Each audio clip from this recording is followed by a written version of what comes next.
طبعا یەکەم شت کە دەستی بۆ بردووە حەق و مافی ئەم خەڵکەیە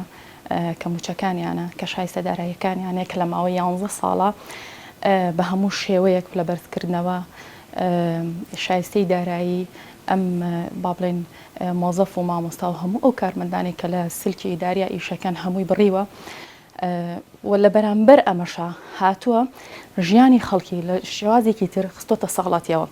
لەم لاپارەکانت نایەتێ بە پێی ڕۆژانە بە پێ ساڵانە بە پێ ڕۆژانە یعنی ئاستی معاشەکەی تۆ بەرز نابێتەوە ئاستی پارەدانەکەی تۆ لە حکومت بەرز نابێتەوە لەم لا بەزیادە دەولێت وەرەگرێتەوە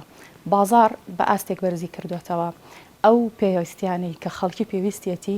لە پێویستە سەرەتایەکانە بەرزی کردوێتەوە یعنی شتێکت ئەیاتێ بە دووقات لێت وەرەگرێتەوە. لە کاتی بانگەشەی هەڵبژاردندا یەکێتی و پارتی بۆ چەواشەکردنی دەنگدەران هێرشی تون دەکەنە سەر یەکدی لە دوای پرۆسەکەش بەیەکەوە لەسەر دابەشکردنی پۆست و پارەی وڵات ڕێک دەکەونەوە ئەوەی لەم نێوانەدا دەبێتە قوربانی تەنیا ئەو دەنگدەرانن کە دەیان ساڵە بە ئومێدی گۆڕانکاری دەنگ بەم دوو حیزبە دەدەن کە پێویستە چیتر لەسەر ئەو ئومێدە بێهودەیە بەردەوام نەبن و هێز و لیستی نوێ تاقی بکەنەوە.